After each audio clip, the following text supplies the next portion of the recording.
أبت نفسي تتوب فما احتيالي إذا برز العباد لذي الجلال وقاموا من قبورهم سكارى بأوزار كأمثال الجبال وقد نصب الصراط لكي يجوزوا فمنهم من يكب على الشمال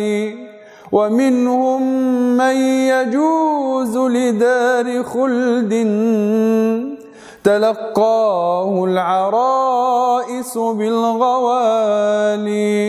يقول له المهيمن يا ولي غفرت لك الذنوب فلا تبالي.